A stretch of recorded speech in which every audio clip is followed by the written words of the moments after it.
asking.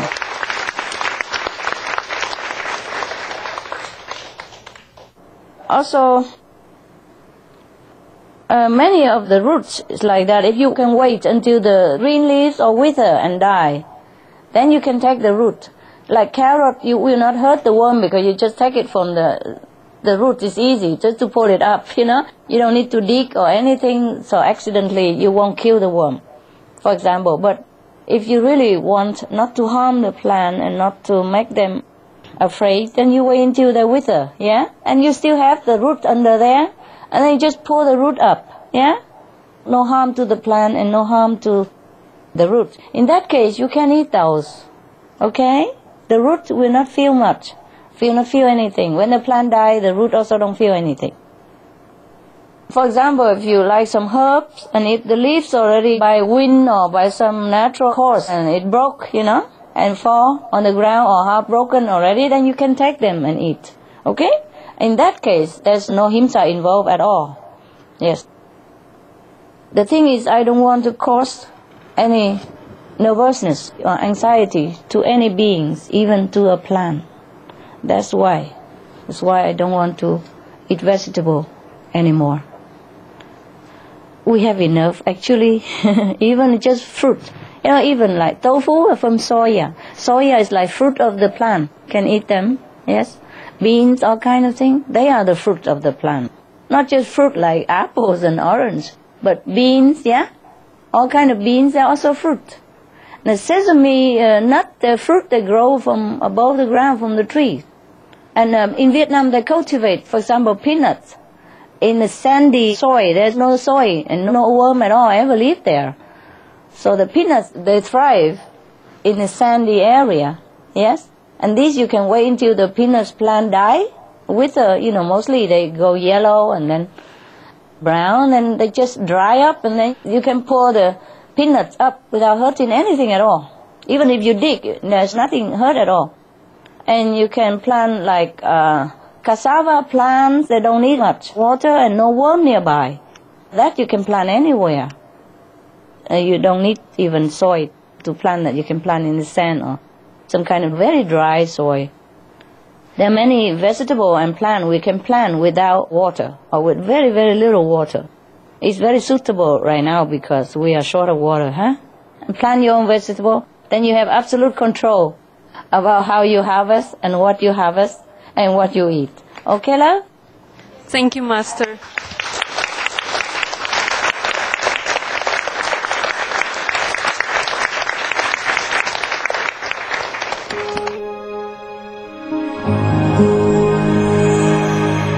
Vegetarianism and religions.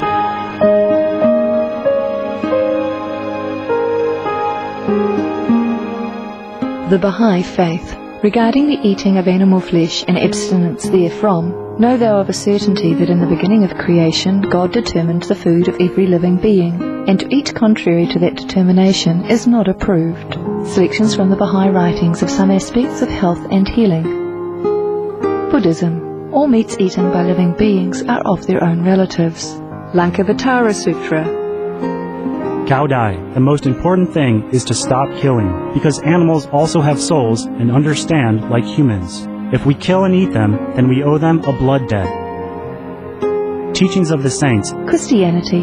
Meats for the belly, and the belly for meats, but God shall destroy both it and them. Holy Bible. And while the flesh was yet between their teeth, ere it was chewed, the wrath of the Lord was kindled against the people, and the Lord smote the people with a very great plague.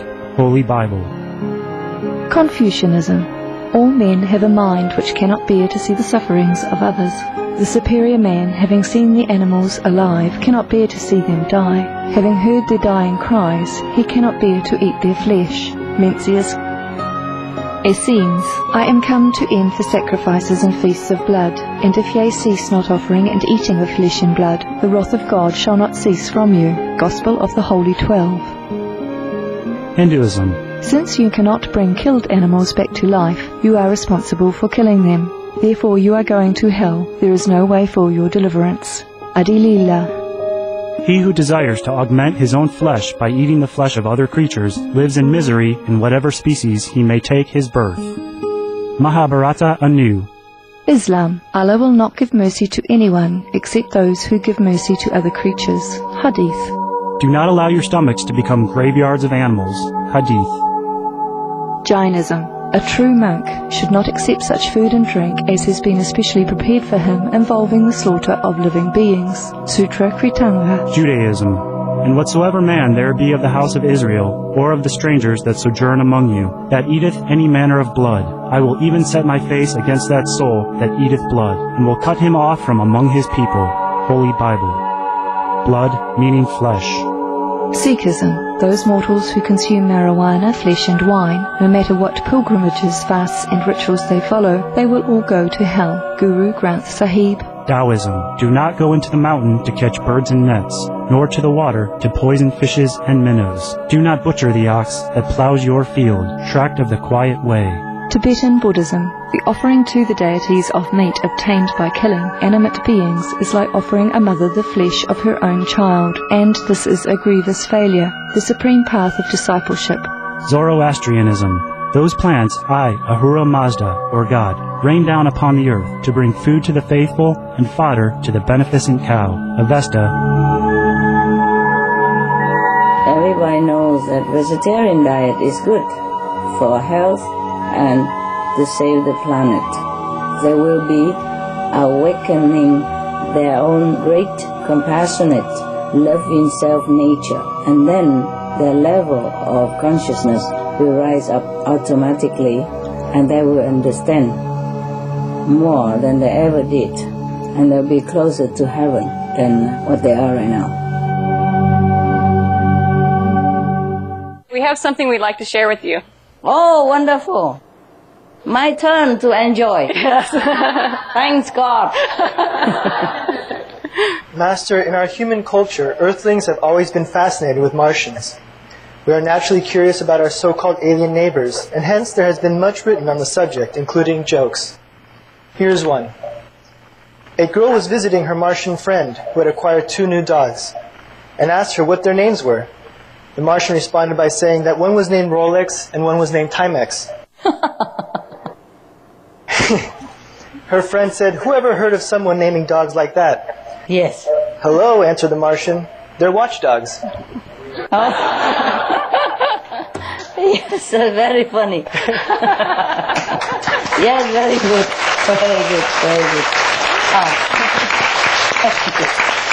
Very funny. Yes.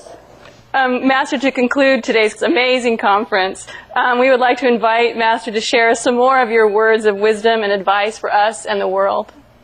You see, the best advice, honey, is from examples. Yes?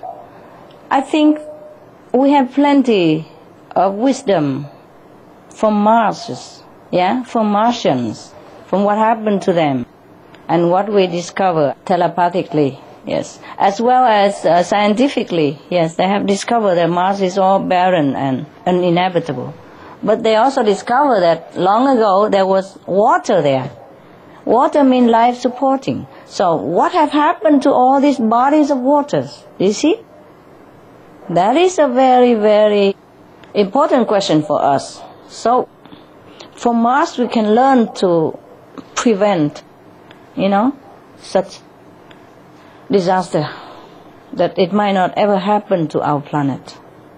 So my advice is just look to Mars and don't forget that we have a very beautiful home here for us and for our children and for grandchildren, great-great-grandchildren. It's a beautiful place, physically speaking, and it has all conditions to sustain life. And it offers us so much fun, so much beauty, so much love. And even though it's a temporary home, but it's a very good home for practicing spiritually.